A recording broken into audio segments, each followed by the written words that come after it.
My boss replaced me with his secret lover. Now I own 85% of their $800 million company. Found out the promotion wasn't lost to budget constraints when I saw my boss's hand on her waist at the charity gala. He smiled like a saint under soft lights. She slipped a keycard into his pocket like it already belonged there. 2 weeks later, my access badge beeped red and my title vanished from the org chart. Official reason, role consolidation. Unofficial reason, pillow strategy. I'm telling this in my own voice because I lived every minute of it. If you're watching this, you already know the type. He quotes leadership books he never finishes and confuses charm with ethics. He called me steady, the polite version of invisible. I built the compliance calendar, the vendor map, the board briefings that made him sound clever. He kept the praise. I kept the receipts. Her name was Sloan, public relations consultant, temporary. She arrived with a silk scarf and a laugh that floated across the boardroom. HR rewrote my job description to legacy support. My desk was moved nearer to the printer. I smiled, documented, and tightened the stitches on the parachute he didn't know I was sewing. The company looked shiny from the street. Glass, steel.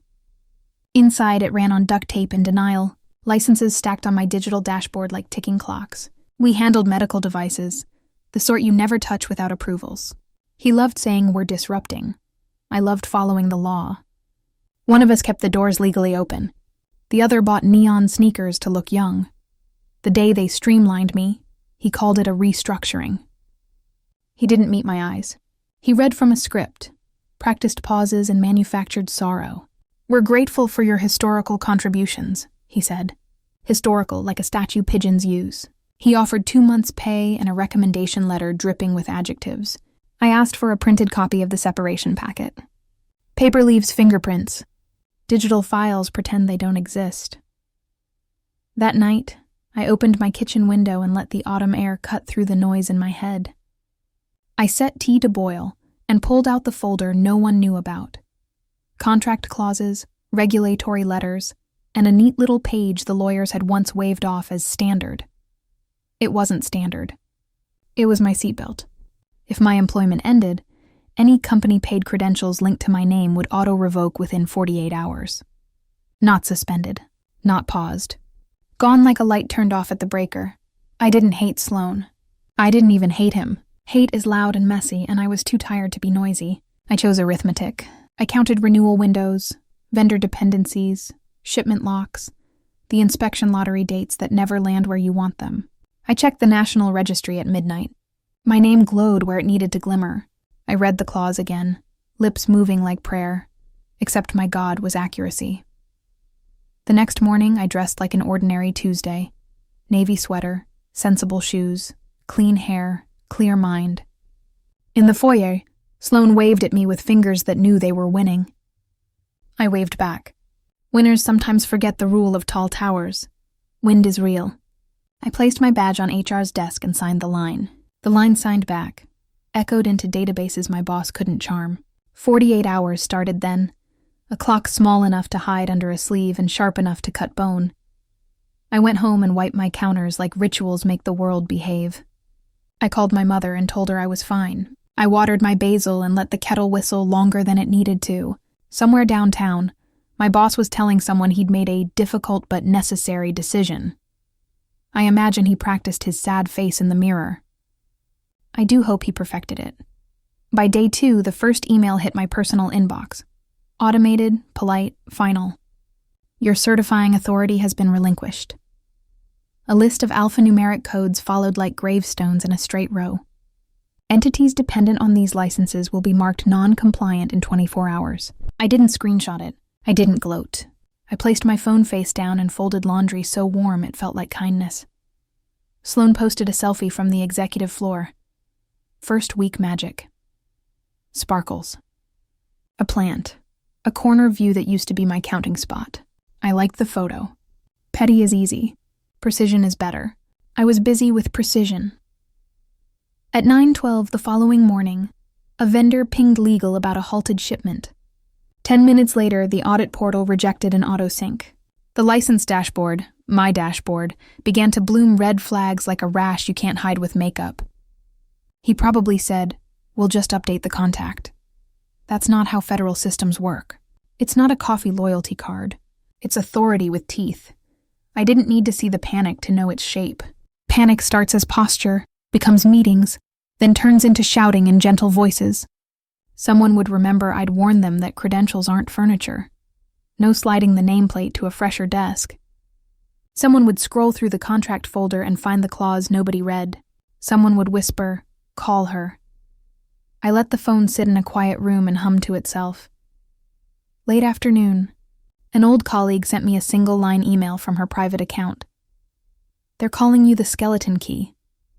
I smiled in my kitchen the way you smile at weather you predicted. Not proud, not cruel, just correct. The truth had walked itself to their door and knocked politely. Here's the part I haven't told you yet.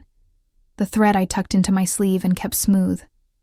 I never wanted their ruin. I wanted respect, and when that wasn't on the menu, I wanted distance. But distance has its own gravity. It drags secrets into light. It introduces people to consequences they thought were imaginary. At 6:03 p.m., as the city washed itself in evening windows, my doorbell rang. I checked the peephole. Not a courier. Not a neighbor. Just him, waiting. I didn't open the door right away. I watched his outline through the peephole and let the bell echo fade. When I finally slid the chain free, he wore remorse like a borrowed suit. It didn't fit. He said my name as if he had to find it in a drawer and asked if I could assist informally. Just a few days. Just enough to turn the dashboards green. I asked if legal had approved that. He blinked. I asked if HR had reversed my termination. He studied his shoes. I told him the truth in small, neat lines. My authority had been revoked by statute. The systems were working exactly as designed. He said partnership 4 times. I said boundary once. He left with nothing. When the elevator doors closed, the hallway air felt new. I slept, woke early, and made coffee that tasted like a decision. At 8:11 a.m., one of our oldest vendors called my personal number by habit. His shipment had been rejected. He worried about penalties and the 30 workers on his floor. I listened, because listening is still free, and told him I couldn't intervene and that he should ask the company for a written plan. He thanked me anyway. Kindness and authority are different things. I wrote his name and the time in my notebook. Records matter when stories start bending. By mid-morning, the storm showed its bones. Procurement tried to push an emergency order. The system bounced it, inactive authority. Legal sent a clarification letter. The regulator replied with one cold line. Authority cannot be reassigned without recredentialing. In chat, someone asked if they could just change the name. Another posted the rule that forbids exactly that. You can't tape a fresh label over a license and call it lawful. The more they clicked, the redder the screen became. Sloan posted a photo from the glass conference room about navigating headwinds with grace. Hearts and fireworks filled the comments. I scrolled past and did the work I'd chosen for myself. A quiet ledger. Not to gloat, not to threaten, to keep a real trail when memory tries to soften edges. Dates, times, error codes, who pressed what and when. Adults meeting gravity, line by line. At noon, a junior analyst left me a voicemail he probably didn't expect me to hear. His voice shook on audit. He asked if there was any way to temporarily re-enable the old profile. And then, small and honest, he said he was sorry for how things went down. Sorry is gentle, but it can still be true. I saved the message and wished him leaders who deserve him. At 1:37 p.m., a text arrived from an unknown number. We need you to consult. Name your rate, today. I turned the phone face down and watered my basil. Leaves glossy and sure. Plants don't bargain with shade. They turn toward light and keep their pace.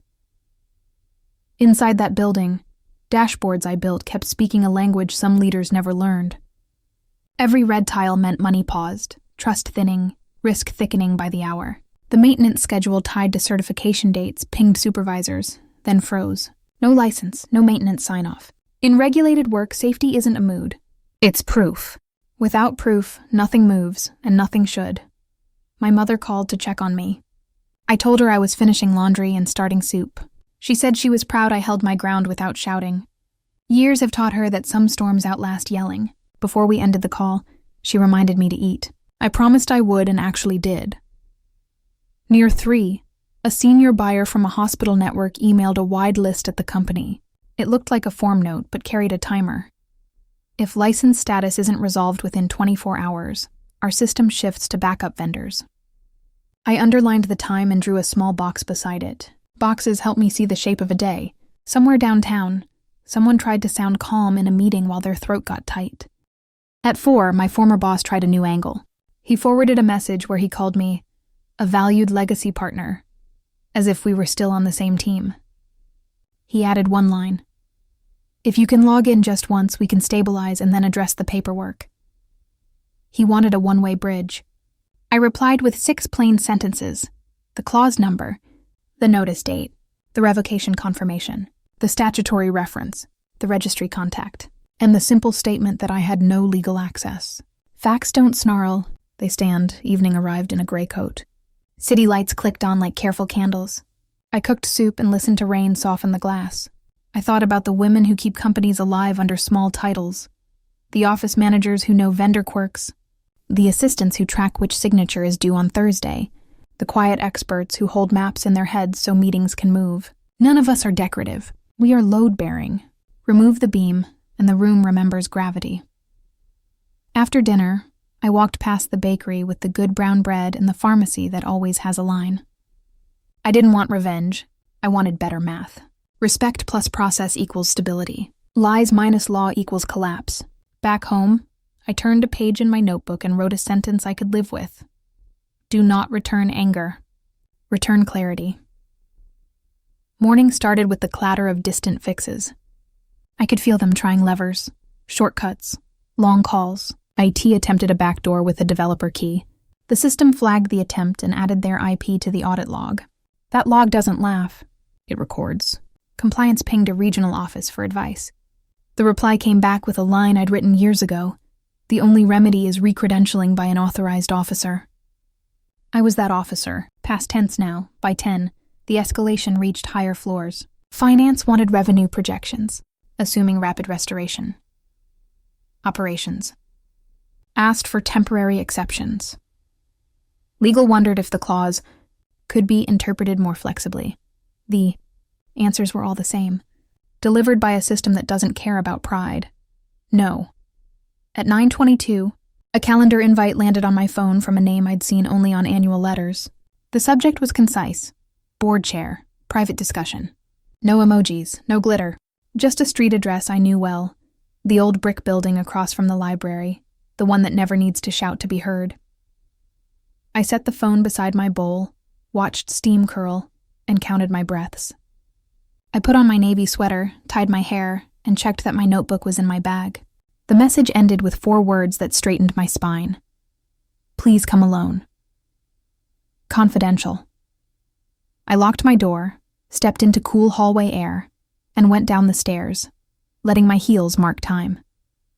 Outside, the city moved like a machine that still believed in itself. I turned toward the library and watched the clouds thin. Halfway to the corner, my phone vibrated again. Another urgent text, then another. Then a call I let slide to silence. I crossed at the light, passed a cafe with fogged windows, and stopped in front of the old brick building. The lobby smelled like paper and polish. A woman at the desk read my name and nodded toward the elevator without asking for ID. On the top floor, a quiet hall displayed framed minutes from meetings older than I am. At the far end, a man with silver hair and steady posture waited. He didn't smile or posture.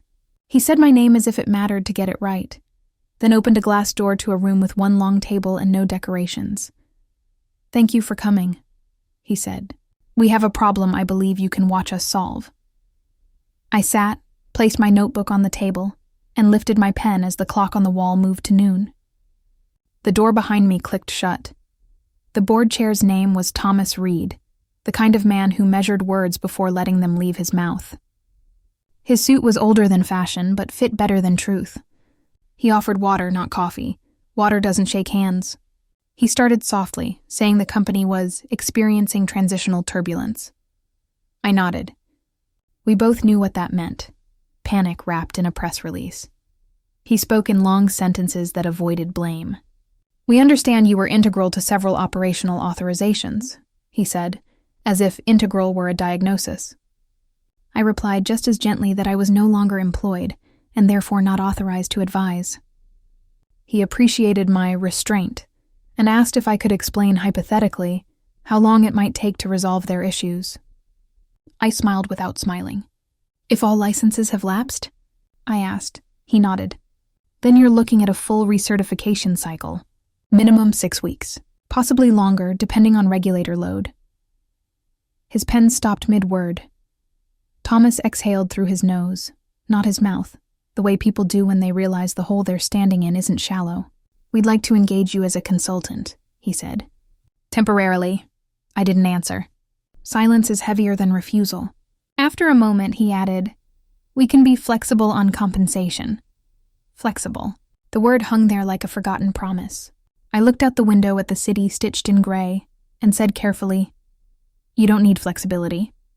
You need compliance. I'm no longer the key holder. The system revoked my access automatically. You'll need a new officer, certified from scratch. He rubbed his temple and asked if I'd at least review their risk outline. I said I'd think about it. Thinking costs nothing. He handed me a folder, paper, not digital, and said, for context. I slid it into my bag and left without shaking his hand. Respect isn't performance. It's precision. Outside, the sky looked bleached.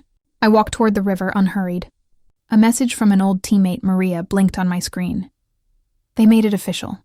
She's VP, acting. Sloan, Vice President of Operations, my replacement. I didn't reply. The air smelled like rain and irony. By the time I reached home, curiosity outweighed restraint. I opened the folder Thomas had given me. Inside were printouts, vendor notices, internal memos, financial forecasts full of optimistic lies. And at the bottom, a chart of projected penalties. Tens of millions, maybe more, if compliance wasn't restored by quarter close. They'd buried themselves under the same paperwork they used to bury me. I turned the pages slowly, tracing lines with my finger. The regulator's seals were faint but official. Their tone was almost sympathetic. Noncompliance must be addressed immediately to avoid contract suspension. Bureaucracy can sound merciful until it bites. Then came the internal memo from PR, signed by Sloan herself. We are confident our leadership transition will streamline communication and restore efficiency. The sentence made me laugh out loud, quietly, the kind of laugh that starts in disbelief and ends in exhaustion. She'd been in that seat less than a week, already drafting statements for shareholders, already erasing my name from the compliance calendar I built from scratch.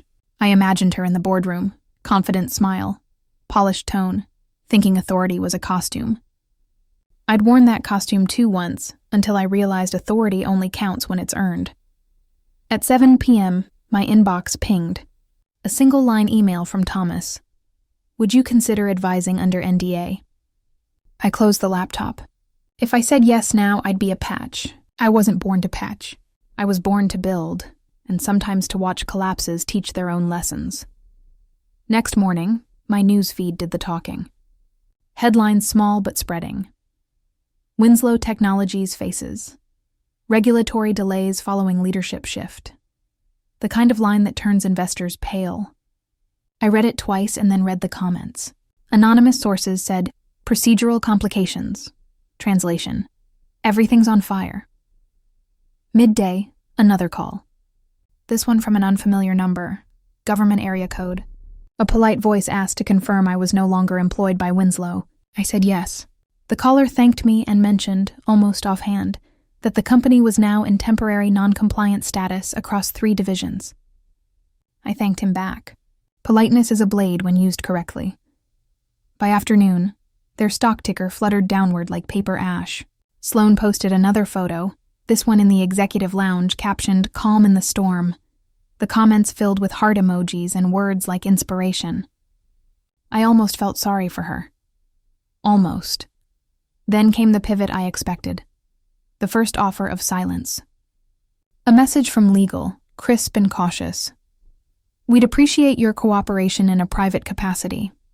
There is a financial incentive for discretion. Attached was a draft agreement labeled Consulting and Confidentiality Arrangement. Their idea of consultation was me reactivating credentials they could no longer access.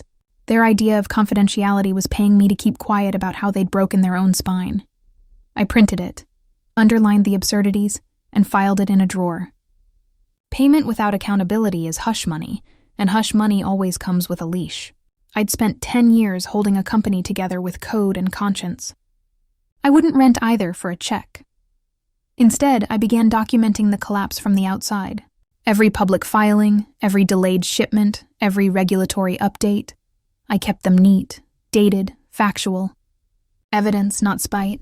Stories turned to smoke without paper to hold them. At 5:14 p.m., the phone rang again. Thomas, sounding older. "They want to make this right," he said. "Sloan suggested a public acknowledgement of your contributions." I almost admired the attempt. "They don't owe me acknowledgement," I said. "They owe their clients compliance," he sighed. "What would it take for you to help?" "Authority," I said. "Not applause." He paused, then asked if I realized how much damage my absence was causing. The question wasn't cruel, just desperate. I told him gently that my absence wasn't causing anything. Their choices were. That night, I sat at my desk with the window open, the city glowing in scattered orange.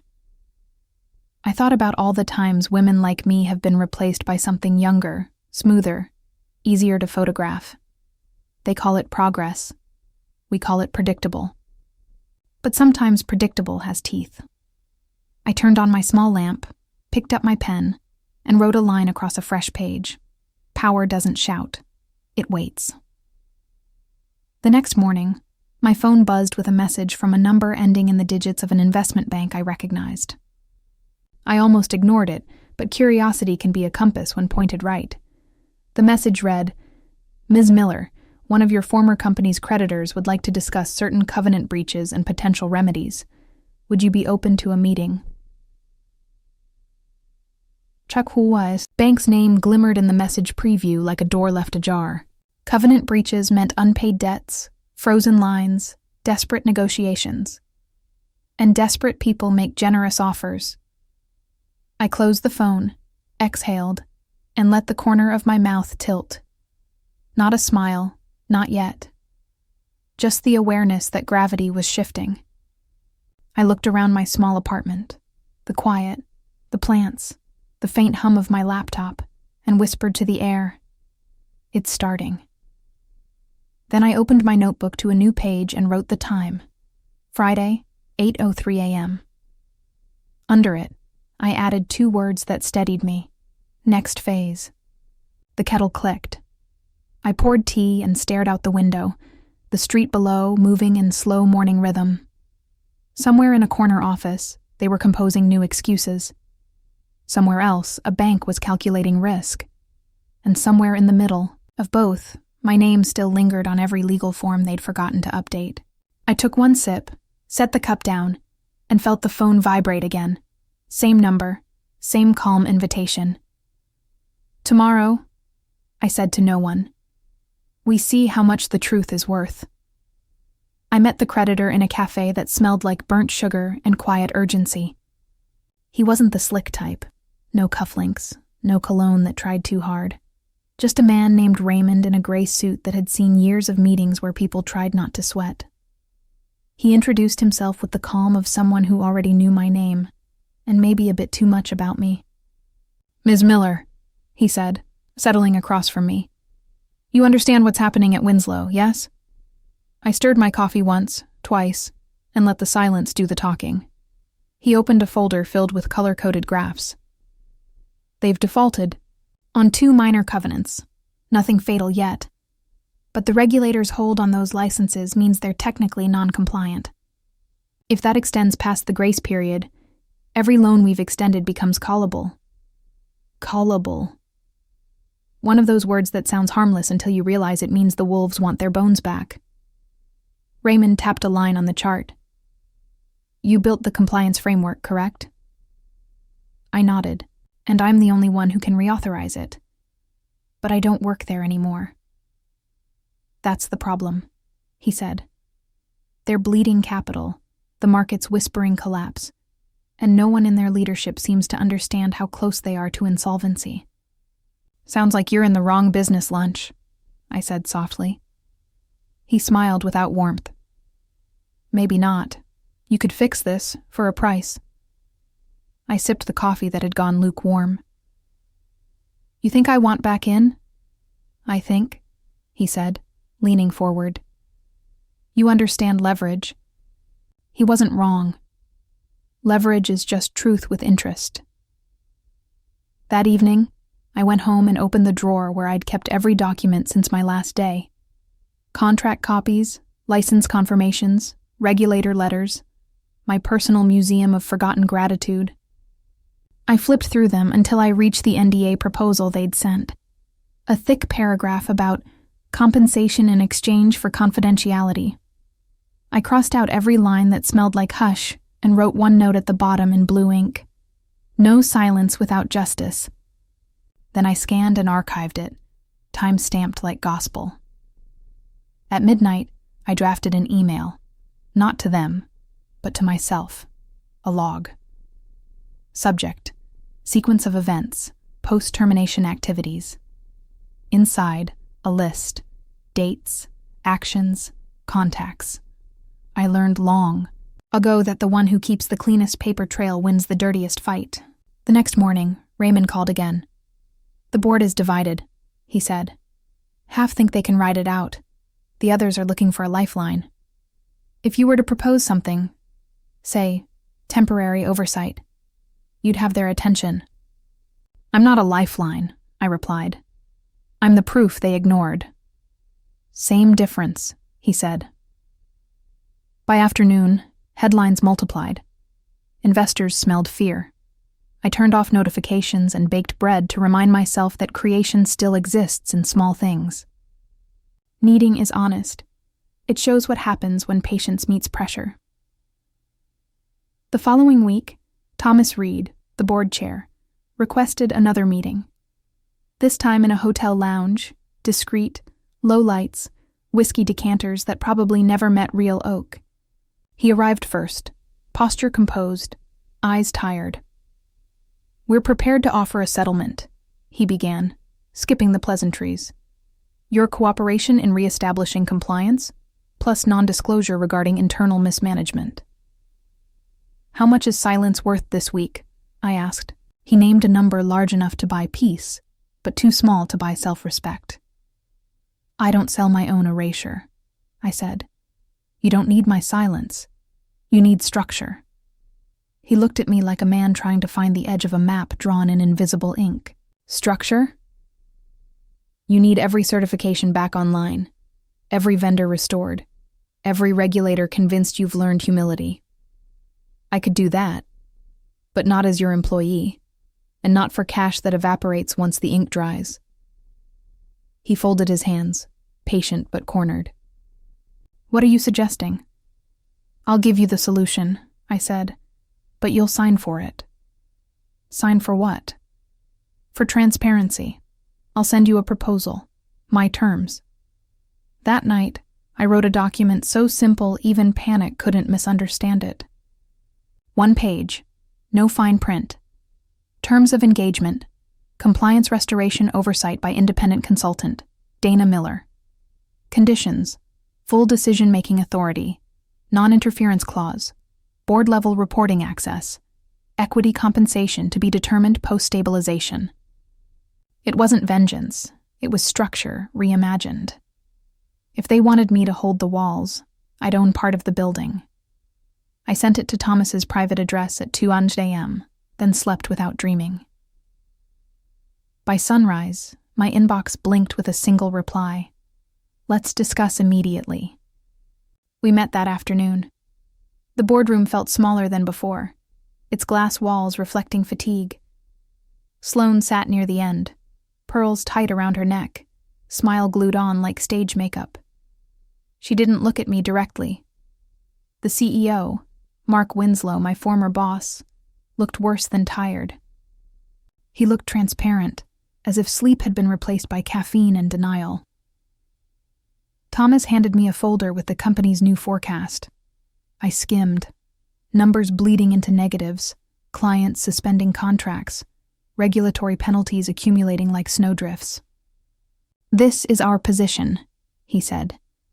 "It's not a position," I replied. "It's an obituary." Sloane's voice cracked through the silence. "We can recover. We just need cooperation." I looked at her calmly. "Cooperation built this mess. Accountability will clean it." Winslow rubbed his forehead. "What do you want, Dana?" "To see you sign your own lesson." Thomas cleared his throat. "If we agree to your proposal, you'll assume operational control?" "Limited control," I said. "Long enough to rebuild compliance. After that, you can decide whether to keep me or thank me. But I won't do it for a paycheck. Not anymore." Silence stretched, thin and sharp. Finally, Winslow nodded.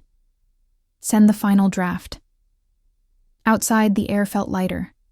I walked 3 blocks to the park and sat beneath an oak that had outlived more corporations than I ever would. I opened my notebook and wrote, "Never negotiate from need, only from proof." 2 days later, the paperwork arrived, drafted by legal, sanitized by fear. They'd changed the title from independent consultant to special advisor. I redlined every alteration in red pen, bold and merciless. When they realized I wasn't bluffing, they accepted my version. And yet, even before the ink dried, I started to move on my own. I reached out to 3 former colleagues, people as steady as old brick. Each had once owned tiny parcels of company stock, gifted back when optimism was cheap. They'd left disillusioned, sold their shares for pennies to cover rent or tuition. I offered to buy those scraps, fair price plus gratitude. They said yes. By Friday evening, I held a modest stake, not power, but a seed, the kind that waits quietly until the ground above it cracks. Saturday, while others rested, I organized the paper trail, every signed clause, every dated notice, every email confirming the chain of custody.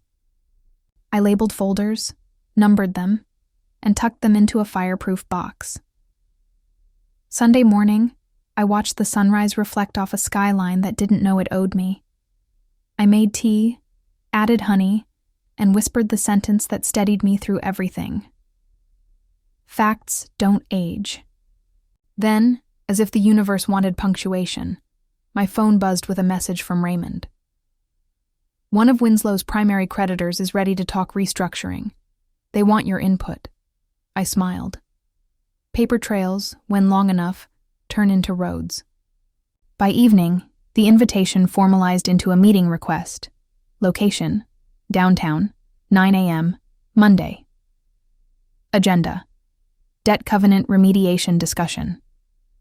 I underlined the word remediation and felt something shift inside. A slow, certain click of alignment. Because what they didn't know yet was this. Debt wasn't my burden. It was my doorway. The conference room was too bright for the hour. Morning sunlight fell through mirrored windows, cutting the table into sharp silver halves. Raymond was already there, sleeves rolled to his forearms, papers fanned out like cards in a high-stakes game.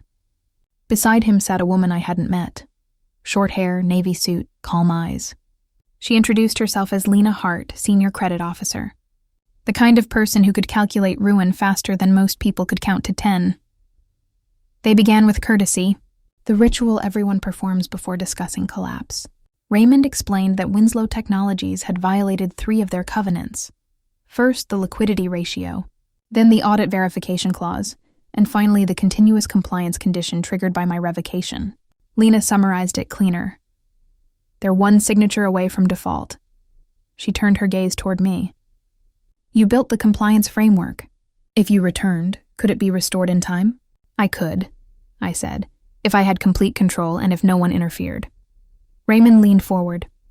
The board knows that. They're considering a temporary return, but we're here to discuss what happens if they can't convince you. I waited. Lena flipped a page. If they fail to restore compliance, we seize assets, file for administration, and liquidate whatever's left. It's unpleasant but clean. Unless... She paused. There's a restructuring plan credible enough to keep regulators and lenders calm. Raymond added softly. You're the only one credible. The air hummed with that word. Credible. A lifetime of quiet work suddenly condensed into a currency I could spend. I rested my hands on the table. What exactly do you need from me? Blueprint, he said. Timeline. Assurance that if you hold the reins, the company breathes again. We'll handle the finance side, you handle the law. And in exchange, Raymond smiled the way chess players do when they see the next 5 moves. We're willing to tie compensation to performance, shares, not salary. You deliver stability, you earn equity. The door cracked wider. I'll draft a turnaround plan, I said, but it won't be charity. I want conditions. Name them, Lena replied. Full operational authority for compliance and regulatory departments. Direct reporting to the board, not the CEO. And every pledge of equity must be secured in writing before I sign a single document. They exchanged glances. Quick calculation behind polite eyes. Then Lena nodded. We can structure that. Present it as part of the remediation package. Raymond added, You'll need board approval. I smiled. I'll get it. Desperation votes faster than hope. The meeting ended with handshakes and quiet certainty. I stepped into the hallway, my pulse steady, my mind already drafting timelines. 6 weeks for full license reactivation. 3 for audits. 2 for vendor reinstatements. 1 for breathing space. Outside, downtown shimmered with false calm. I walked to the river and sat on a bench older than the buildings around it. My notebook opened to a fresh page. Title, Operation Reclamation. Under it, I wrote 3 rules. Never negotiate from emotion. Always document intent. When they underestimate you, don't correct them, collect them. That evening, I sent Thomas Reed an email with the subject line, Remediation Terms Proposal. Immediate action required. I attached the outline, phase-by-phase restoration plan, responsibilities, and 1 critical condition, 60% equity pledged as collateral to secure my return. Not ownership yet, just security against their word. Within an hour, his reply arrived. Board emergency session scheduled for tomorrow, 10 a.m. The next day, I walked back into the glass tower I once called home. The security guard blinked twice before recognizing me. Back already? He asked, briefly, I said. History has a meeting. Inside, the elevator hummed with gossip I didn't need to hear. On the top floor, the boardroom looked smaller. Fear does that to spaces. Everyone was there. Thomas at the head, Winslow pretending confidence, Sloane sitting stiff beside him. She avoided my eyes. Her perfume filled the distance. Thomas gestured to the empty chair across from him. Ms. Miller, please. I sat, placed the folder in front of me, and spoke before anyone could frame a narrative. You're facing insolvency within 2 weeks if non-compliance continues. I can restore licensing within a month, but I don't work for chaos. I work for terms. Winslow's voice cracked on professionalism. Terms? Yes, I said. You'll pledge 60% of equity as collateral to the bank. If I deliver full restoration, those shares transfer to me. If I fail, you keep them, and I walk. A murmur rippled across the table. Sloane whispered something to the CFO, who looked ready to faint. Thomas stayed quiet. He understood leverage when he heard it breathe. You're asking for control of the company, Winslow said. I'm offering survival, I replied. Pick your headline, Thomas finally spoke. We'll need counsel to draft the specifics. You have 24 hours, I said. After that, the regulators file for suspension. For a long moment, no one moved. Then Thomas nodded once, deliberate as a verdict. We'll draft the agreement tonight. When I left the room, my heels echoed like a countdown. In the elevator, I allowed myself 1 deep breath. Power doesn't always roar. Sometimes it signs politely. That night, I made tea and reread my notes. The plan was clear, but clarity comes with noise. The what-ifs, the whispers of conscience asking whether redemption and revenge ever truly separate. I told myself this wasn't revenge. It was equilibrium. At 11 p.m., Raymond called. How did they take it? They swallowed hard, I said. But they swallowed. He chuckled. Then it's done. Not yet, I replied. They'll try to bargain tomorrow. Will you bend? Steel bends, I said, after it wins. Morning came with rain streaking the glass of my apartment. I dressed in gray and white, the colors of neutrality, and walked back to the tower. The board convened again, documents printed, signatures ready. 60% equity pledged to me upon completion of compliance restoration. My name spelled correctly for once. I read each page aloud, line by line, before signing. The room stayed silent. When it was done, Thomas reached across the table. "The company's fate is in your hands." "It always was," I said quietly. That evening, as I sat by my window, the city lights flickering like cautious hope, I realized the door had opened wider than I'd planned. Debt hadn't been a threat. It had been an invitation, and I had just stepped through. I closed my notebook, wrote the date, and underlined it twice. Then I looked out into the wet dark and let the question form, soft but certain, the one I'll ask you now. If someone handed you the keys to the empire that once cast you out, would you walk back in? The first thing I noticed when I stepped back inside Winslow Technologies was the smell. Not corporate perfume and coffee anymore, something sharper, like ozone after lightning. Fear leaves a trace when it starts living in the carpet. Every hallway held the quiet choreography of guilt. People who used to walk briskly now shuffled. Screens dimmed when I passed. I wasn't there to gloat. I was there to resurrect. But resurrection comes at a price, and I wanted everyone to understand it. My access badge beeped green again. Ironic that the same chip they once disabled now unlocked every door. Inside the operations wing, I found Sloane at my old desk. Her scarf was different, still expensive, still loud. She looked up, surprise flickering before her smile rearranged itself into something rehearsed. "Back already?" she said. Briefly, I replied. Apparently extinction wasn't fashionable. She tried to laugh. It didn't land. I kept walking. I had systems to wake. I started with compliance control, the digital spine of the company. My passwords were long revoked, but I'd built shadow redundancies under neutral IDs. Within 2 hours, I'd reconnected critical databases, locked out non-essential users, and re-established contact with the federal dashboard. A single keystroke from me restored heartbeat to a company that had been legally dead for weeks. By noon, the first green indicators blinked across the monitor. A few staff clapped quietly, unsure if celebration was permitted. I didn't smile. "One section breathing doesn't mean the patient's safe," I said. "We've got 43 more." Later that day, the leadership meeting began. They still called it an alignment session, though it looked more like a confessional. I stood at the head of the table, binder in hand. Winslow leaned back, eyes dull with sleeplessness. Sloane sat to his right, pretending notes mattered. "This is how it works," I said. "I have full authority on regulatory operations. No decision bypasses me. Every department sends daily logs at 6 p.m. No exceptions." Someone tried to speak about collaboration. I cut him off with a smile that didn't show teeth.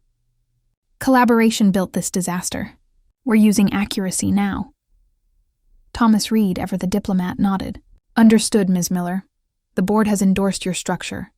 Sloane's pen stopped moving. "So we just answer to you?" she asked. "For now," I said. "Think of it as a friendly occupation." The phrase hung there, half joke, half truth. Hostile friendly, exactly what I'd promised myself to be. In the following week, progress hummed. Vendor lines reopened. Audit reports queued. The regulator portal finally stopped rejecting uploads. Every time a red tile turned green, an executive somewhere exhaled in relief. They thought stability meant safety. It didn't. It meant visibility, and I could see everything now. Midweek, I attended a review meeting with the CFO and legal counsel. They'd prepared slides trying to frame the turnaround as team effort. I let them finish, then placed a thin folder on the table. "Your quarterly filings," I said. "You misreported renewal dates last year." The CFO blinked. "That's impossible." "It's verifiable," I corrected. "And forgivable if corrected before the audit." Legal counsel swallowed. "We will update immediately." "You'll file an amendment today," I said. "Honesty looks better before subpoenas." The room stayed very quiet after that. That evening, Sloane stopped by my temporary office. She carried 2 cups of coffee, both untouched steam. "Truce?" she asked. I motioned toward the chair. "If you like honesty, it's free." She sat. "You must hate me." I looked at her, not unkindly. "You were convenient. That's not the same as guilty. She nodded, almost grateful for the distinction. He said you'd moved on, that you didn't want this anymore. He was right, I said. I didn't want this, but I wanted the truth to balance its books. She didn't argue. We sat in quiet for a moment until my phone buzzed, an email from a regulator confirming preliminary reinstatement for 3 licenses. I turned the screen toward her. That's what competence looks like, I said softly. It doesn't flirt. It just works. Her eyes glossed with something I almost recognized as regret. She left without another word. The next morning, Thomas called a leadership briefing to announce substantial progress.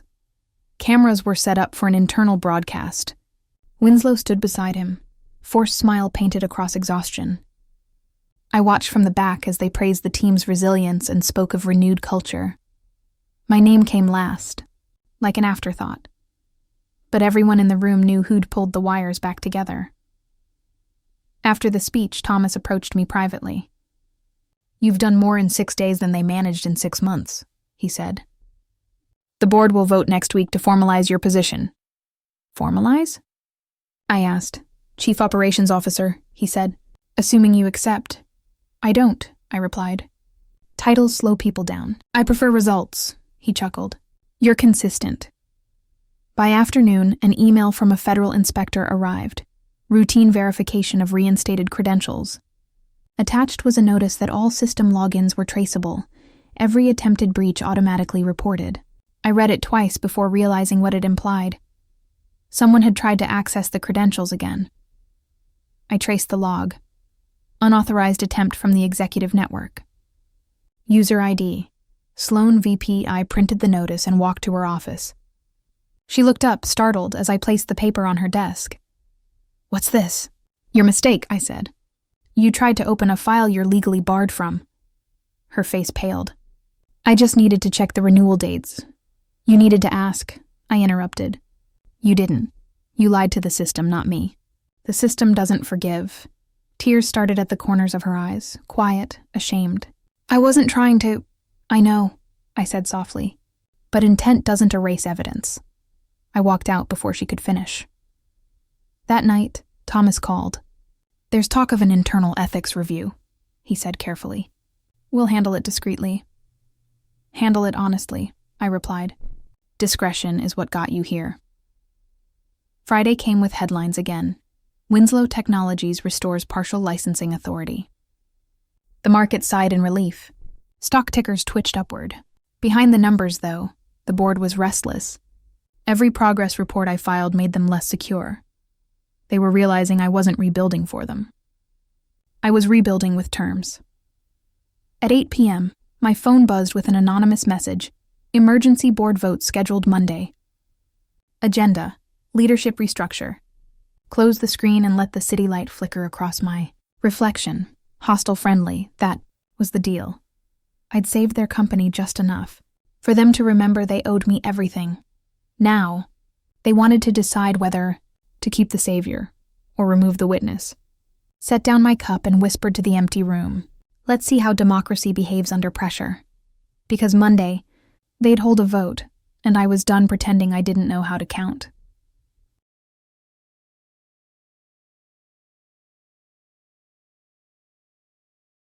Monday mornings have a strange kind of silence in corporations. The calm before an email storm, the breath before the axe. That day, the air felt heavier, like the building itself was holding its breath. I arrived early, not to impress anyone, but to watch the theater unfold from the first act. The lobby receptionist smiled nervously. They're all upstairs, she said, her voice thinner than the coffee she poured. The elevator ride to the top floor was slow enough for reflection, but I didn't need it. Reflection was all I'd done for months. When the doors opened, the glass corridor looked different.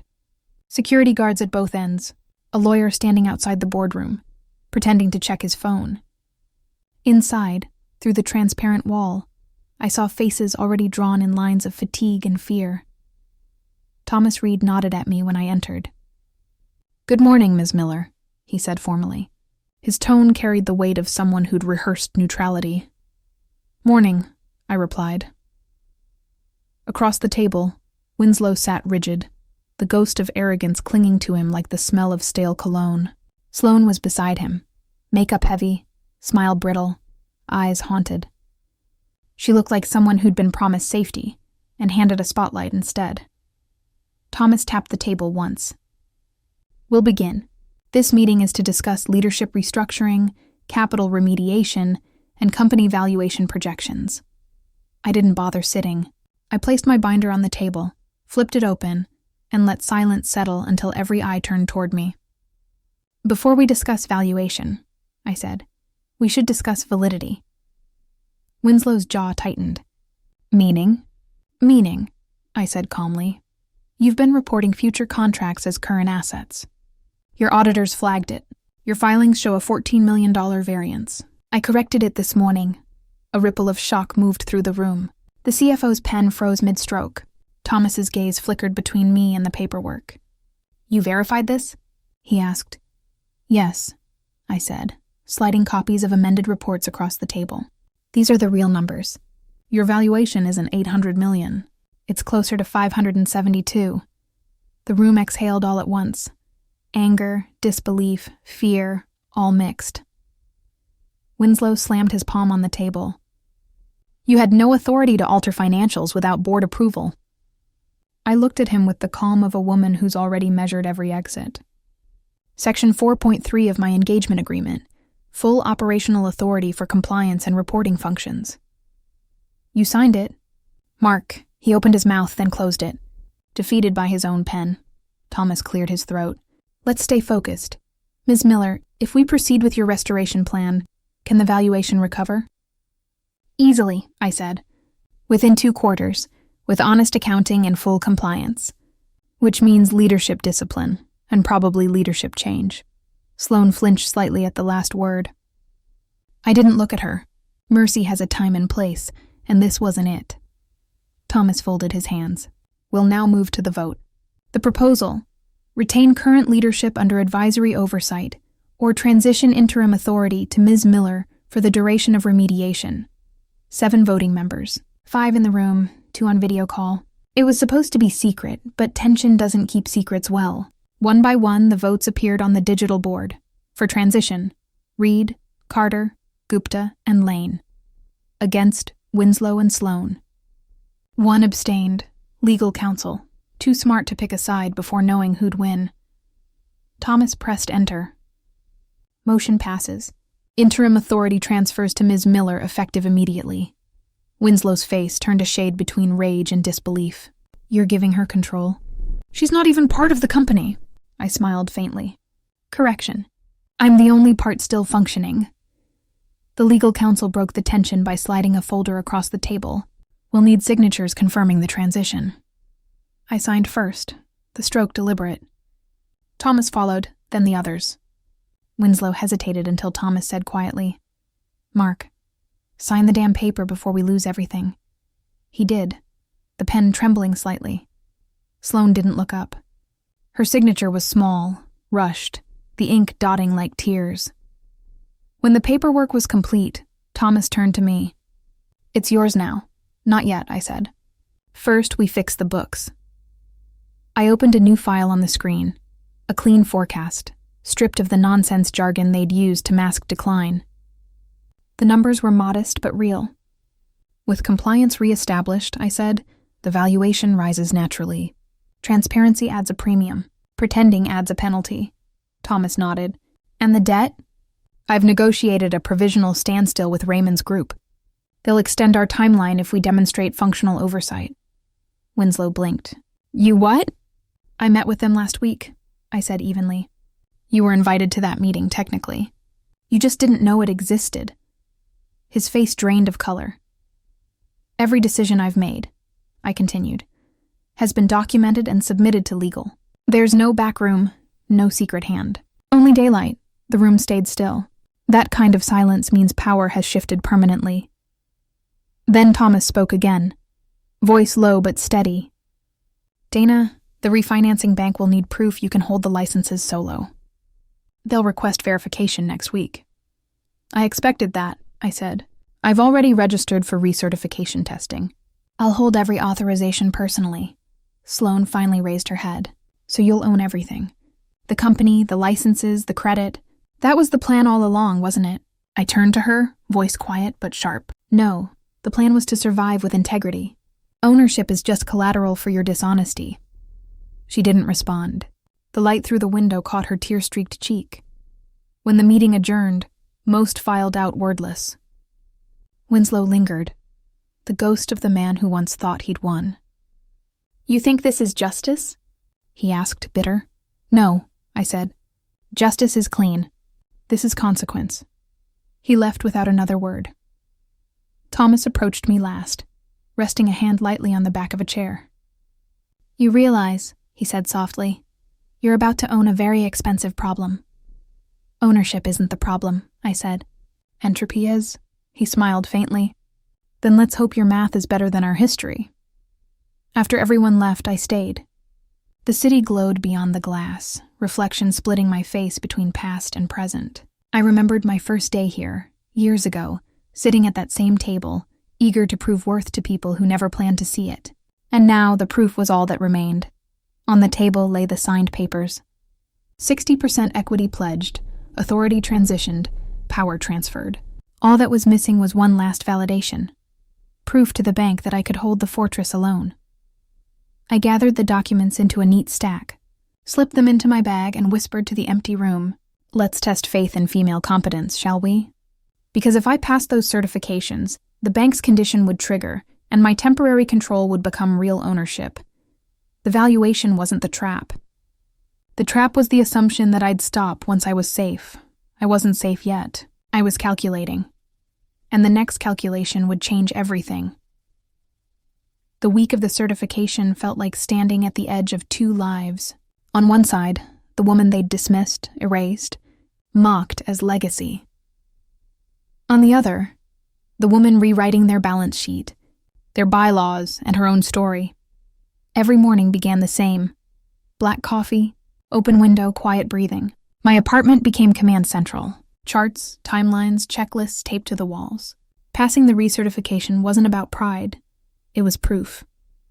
Proof that competence doesn't age and truth doesn't rust. The testing center was a gray concrete block on the east side of the city. Inside, everything smelled faintly of toner and fluorescent exhaustion. Rows of candidates half my age fidgeted with earbuds, whispering acronyms like charms against failure. I smiled to myself. I'd written some of those protocols when they were still learning spell check.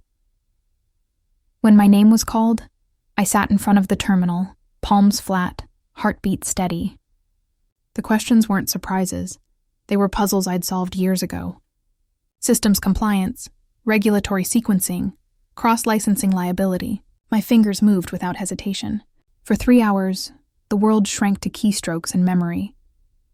When the proctor finally said time, I clicked submit and leaned back. A small digital chime announced the result. Preliminary pass. Subject to verification. Preliminary. I hated that word. It means you did it, but wait for permission to believe it. Still, I walked out lighter. The sun hit my face for the first time that day, and I allowed myself one moment of silent satisfaction.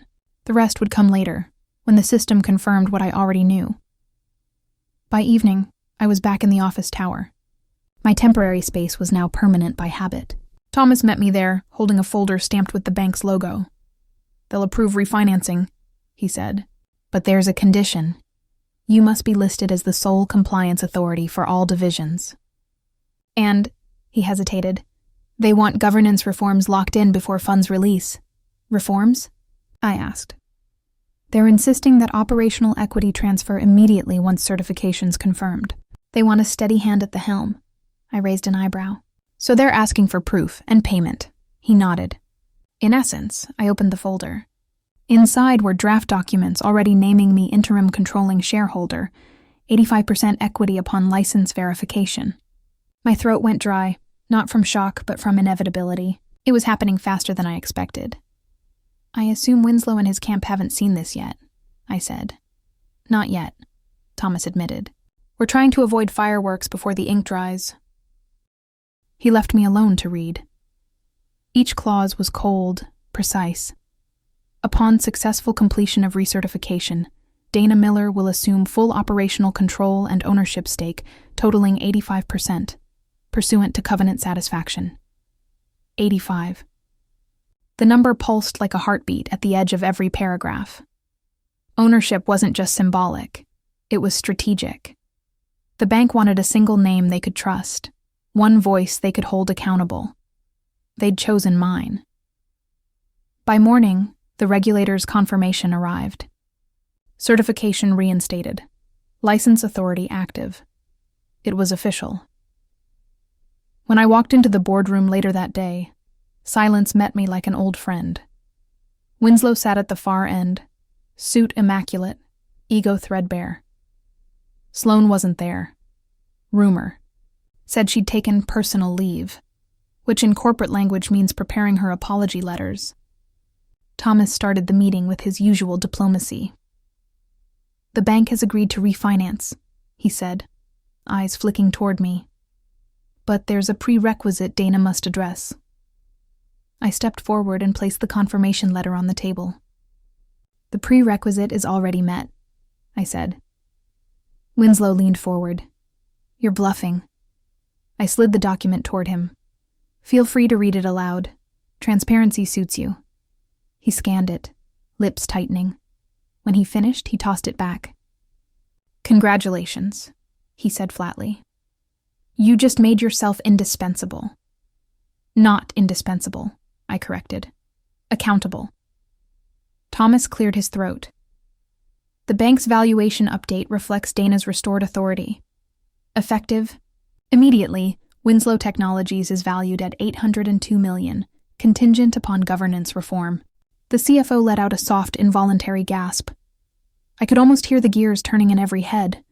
Money returning, investors calming, the company reborn under a name they'd tried to erase. Winslow's face flushed. "You can't possibly think," Thomas interrupted. "It's not about thinking, Mark. It's about numbers. She passed certification. She owns the licenses. Without her, there is no Winslow Technologies." He turned toward me. "Dana, the bank requires you to formalize the transfer. They'll expect the signed agreement within 24 hours. Then they'll have it in 12, I said. The meeting adjourned in stunned silence.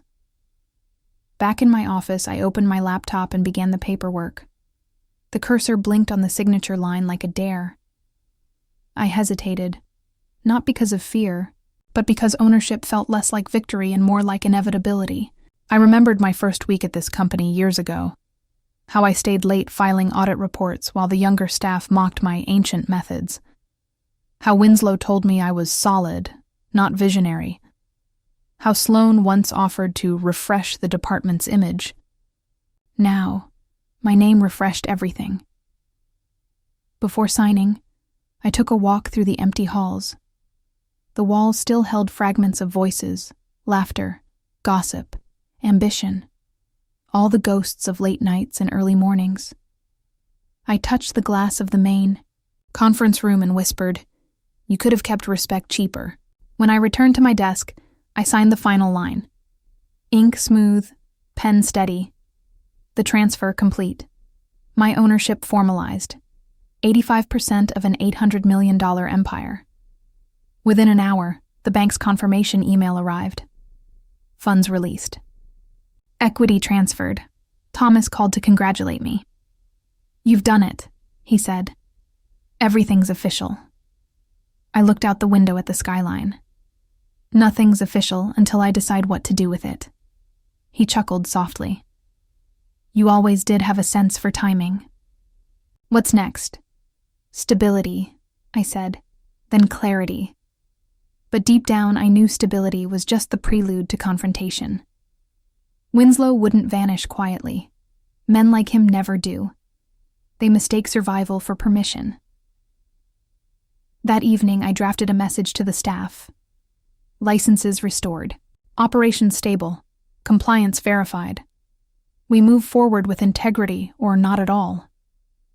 I hit send and closed the laptop. Outside, the night hummed with traffic and possibility. Then my phone buzzed. A message from an unknown number, unsigned but unmistakable. Enjoy your throne while it lasts. I stared at the words for a long moment. Then I smiled. Small, controlled, unafraid. Thrones are fragile things. Systems, on the other hand, are bulletproof when built by someone who knows where every wire runs. I turned off the light and whispered to the dark. Proof delivered. Price pending. Because the next morning, I'd face the one thing ownership always demands: judgment. And I was ready for it. The message stayed in my mind all night, glowing on the inside of my eyelids like a warning flare. Enjoy your throne while it lasts. Threats are just unfinished sentences. I slept anyway.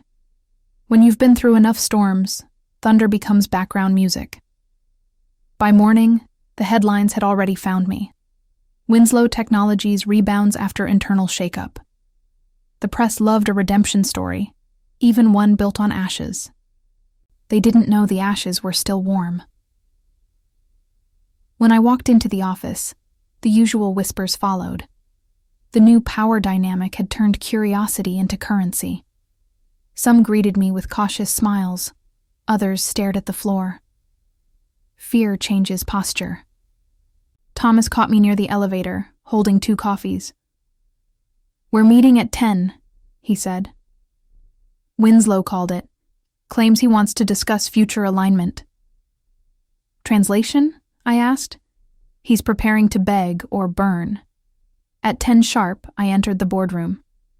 Winslow was already there, sleeves rolled, charm freshly painted on. Sloane sat 2 chairs away, face pale, lips pressed thin. The silence between them was brittle, the kind that breaks under its own weight. "Dana," Winslow began. "Thank you for joining us." "I wasn't given a choice," I said, taking the seat opposite him. He smiled, all teeth, no sincerity. "There's been some confusion about your role going forward. I think it's time we clarify who truly owns what." Thomas arched an eyebrow. "Ownership isn't a debate, Mark. It's signed." Winslow ignored him. "You've gained a remarkable position, Dana. And I'll admit, you've done miracles. But 85%? He shook his head, feigning disbelief. "That's excessive. Unsustainable. We'd like to renegotiate before this arrangement becomes permanent." I almost laughed. "You'd like to renegotiate?" Sloane's voice wavered. "Mark, maybe..." He cut her off sharply. "Not now." Then to me, "You're good, Dana, but you can't run this place alone. Investors will never accept a single majority owner. It's bad optics." I folded my hands. Optics don't build compliance. Competence does. His jaw flexed. "You'll find, Dana, that ownership means responsibility, liability, risk. You might find that 85% isn't as comfortable as you think once the next audit starts asking questions." "Are you threatening me?" I asked. He leaned back. "Just reminding you. Sometimes it's easier to share the throne than defend it." Thomas cleared his throat. "Mark, enough. You signed away your leverage." Winslow's smile faltered for the first time. "Then maybe I can still appeal to reason." He turned to Sloane. Tell her why this isn't fair." Sloane looked between us, her hands trembling. "I can't," she said softly, "because it is fair." That froze the room. He stared at her, disbelief hardening into anger. "Excuse me?" She straightened, voice gaining strength with every word. "You used me, Mark. You used everyone. You told me she was outdated, that I'd be a fresh start. You never said she was the backbone holding us together." "Don't do this," he hissed. "But she did. I tried to fix your mess when she was gone," she continued. "I thought competence could be mimicked if I smiled hard enough. But it can't. She didn't just do the job. She was the job." Silence. Heavy, thick, liberating. Winslow looked at her as if betrayal were contagious. "You're finished," he whispered. Sloane stood, lifted her badge, and placed it gently on the table. "No, Mark, you are." Then she looked at me. "I've already sent HR my resignation, and Dana. Thank you for reminding me what respect actually looks like." She left the room, heels striking like punctuation marks. The door clicked behind her, final and clean. Winslow's facade cracked. He looked smaller suddenly, like the light had found his edges and revealed they were paper thin. "You think you've won," he said, voice trembling. "You'll learn soon enough. Everyone who sits in that chair becomes me." I stood slowly. "Then I'll rebuild the chair." He slammed his hand against the table, rattling the glasses. "You can't run this without me." I leaned in close enough for him to see that I wasn't angry. I was certain. "Watch me." Thomas's voice cut through the tension. "Mark, effective immediately. The board accepts your resignation.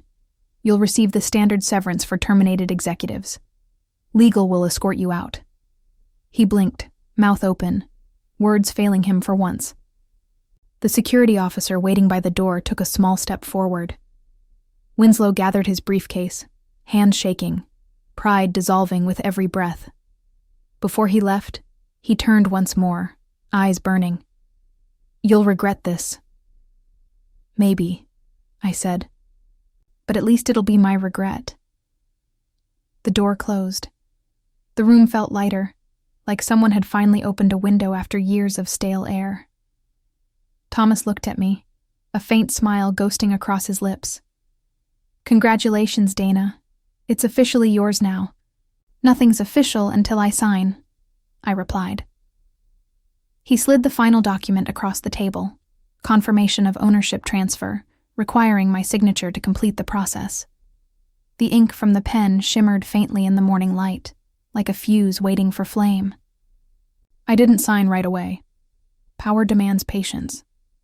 I looked out the window at the skyline that had once symbolized everything I'd lost, and realized it now reflected everything I'd earned. Thomas spoke softly.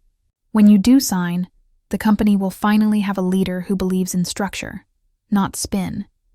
You deserve this. Deserve is a dangerous word. No one deserves power. They simply choose what to do when it lands in their lap." I picked up the pen, felt its weight, and hovered over the line. "You're sure?" Thomas asked quietly. I met his eyes. I was sure the day they called me redundant, and with that, I pressed the pen to paper, but paused before the final stroke. My hand lingered, ink trembling at the edge of history. Because once I finished that signature, everything changed, not just for them, but for me. The world outside kept moving, indifferent, unaware that inside a single quiet boardroom, an empire was about to change hands forever. I looked down at the contract. The last blank space stared back at me, and then, without looking up, I whispered to the paper, "Let's make it official." The pen left a soft scratch as it touched paper, the sound of endings folding into beginnings. One signature, black ink, steady line, and the room exhaled. It was over. The empire they built on polished deceit now lived under my name. 85% of $800 million, reduced to one elegant set of initials. DM Thomas broke the silence first. "Congratulations, Ms. Miller," I set the pen down. "Titles are temporary. Integrity isn't." He smiled the way tired men do when they see a storm finally end. "You'll do well," he said, closing the folder. "The company's safe now." "Safe," I repeated. The word felt foreign. Nothing that fragile should be mistaken for safety. When he left, I stayed behind a while, alone with the hum of the air vents and the faint reflection of sunlight trembling across the boardroom glass. This was the same table where they'd decided I was redundant. Same chairs, same walls, same skyline, but not the same woman. I walked the length of the table slowly, fingertips grazing the polished surface. Every scuff mark, every faint scratch told a story. A late-night deal, a quiet betrayal, an unkept promise. I'd lived all of them. I'd outlasted all of them. The city outside blinked alive as morning turned to noon. Phones buzzed. Emails flew. The staff downstairs didn't yet know who owned their signatures, their security passes, their futures. They'd find out soon enough. I opened my laptop and began drafting my first internal memo. Subject: New era of accountability. We move forward on truth, not tradition. If your work adds value, you'll thrive. If it hides behind jargon, it won't survive. Integrity isn't a slogan here. It's payroll. I reread it twice and hit send. No slogans, no applause. Just clarity. An hour later, the hallway filled with cautious movement. Some knocked on my door to say congratulations. Some stayed silent, unsure which way the wind would blow. I greeted everyone with the same calm. Relax, I said. The building's not burning anymore, just rebuilding. By late afternoon, Sloane came by. No makeup this time, no perfume, just a quiet knock and a look that said she'd run out of masks. I won't stay long, she said, stepping inside. I wanted to apologize. I nodded once. Apology accepted. She blinked, surprised. Just like that? You were a symptom, not the sickness, I said gently. I don't treat symptoms twice. Tears gathered at the corner of her eyes. You'll be good for this place. I'll be fair, I corrected. When she left, I glanced at the clock. 4:12 p.m. The sun slanted across my desk, casting the documents in gold. Everything looked clean for the first time in years. Still, part of me felt the hollow aftershock of victory. Success doesn't roar, it whispers, now what? So I filled the quiet with purpose. First, I rehired 3 people who'd been laid off during efficiency restructuring, the veterans who'd known the systems better than the executives who dismissed them. Their return emails were filled with disbelief and gratitude. Real workers rarely expect justice to return their calls. Next, I approved a complete audit of corporate expenses, including executive bonuses, travel budgets, and consulting incentives. Every dollar would answer to daylight.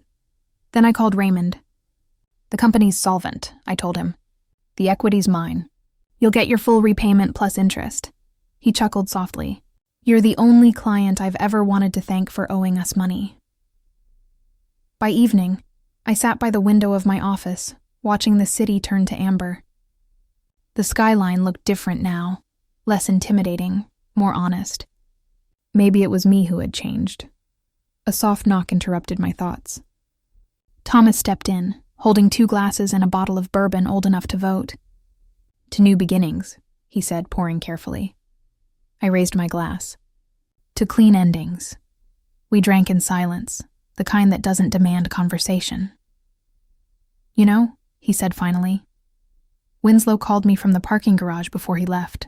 Said he'd rather lose everything than see you win. I smiled faintly. Then he got both his wishes. Thomas laughed, genuine this time. You're colder than I thought. Not cold, I said. Just finished pretending warmth fixes rot. When he left, I leaned back and let the lights of the city blur through the glass. My reflection looked older but freer. Power doesn't age you. It just reveals how much strength pretending used to cost. I took out a small yellow sticky note from my bag, the same kind I used to leave reminders on my monitor years ago. I wrote 5 words in neat, steady handwriting. Don't rebuild what broke you. Then I pinned it to the corner of my screen, a new anchor for an old survivor. Before shutting down for the night, I drafted 1 more email, to every employee, from interns to directors. We've all been part of stories told badly. Starting tomorrow, we write our own. Integrity, accountability, respect. Those are not slogans. They're directions. I hit send, closed the laptop, and exhaled. The office around me was quiet now. Lights dimmed, the hum of air conditioning steady and low. I walked out, heels tapping on marble, the sound echoing through empty halls that once echoed with doubt. Outside, the air smelled like rain on metal, a new beginning disguised as weather.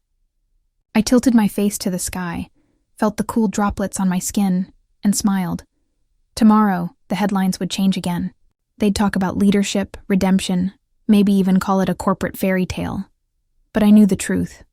It wasn't luck or karma or revenge that brought me here.